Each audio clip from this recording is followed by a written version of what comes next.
Hey guys, what's going on? It's Matty D with college basketball eye test. You know, I'm 26-13 against the spread so far this year. Those Vegas odds, just the litmus test to see how I'm doing with my predictions. And I wish some of the other so-called experts in college hoops would float their predictions out there as I have. This weekend I was 4-1.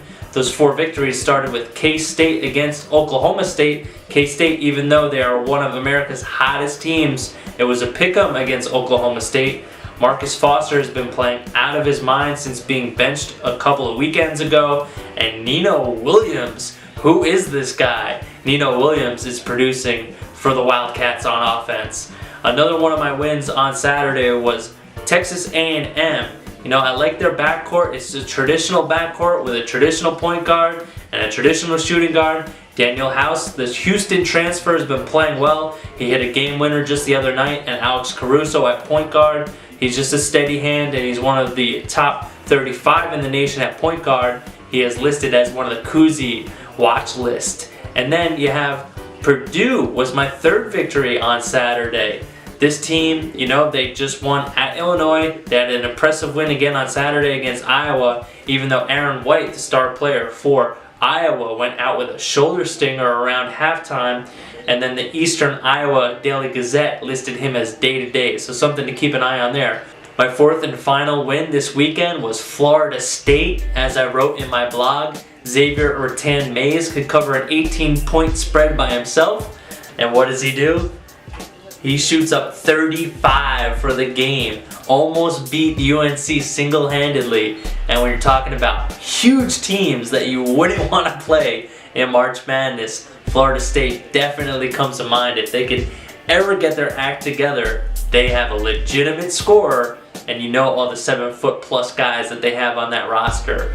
My one loss this weekend was actually Wisconsin. They didn't cover against Michigan. Michigan played out of its mind to go into overtime, but obviously without Karis LeVert, that's a team that's really struggling right now with injuries. And then the nightcap for college basketball on Saturday night was Colorado State hosting San Diego State. San Diego State, you know, Winston Shepard kind of disappeared in this game.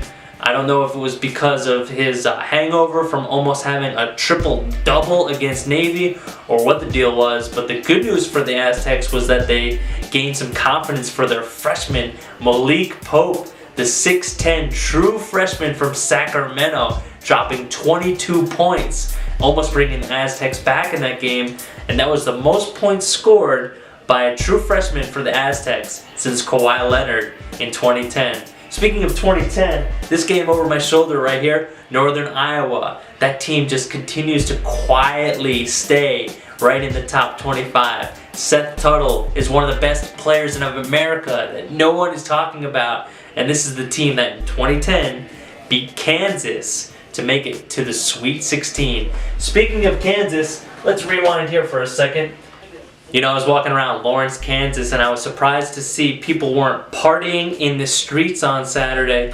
Maybe I was just walking in the wrong area, but the Jayhawks went down to Texas and had a really impressive win against the Longhorns. I feel like the Texas Longhorns need to do a better job getting this guy, freshman Miles Turner, the ball. Texas obviously has the defense and the rebounding down low with a lot of big, thick kids. But Isaiah Taylor at point guard, this is a guy who was not highly recruited coming out of high school. He has launched himself into the NBA lottery discussion. Definitely a first-round pick if he comes out this year.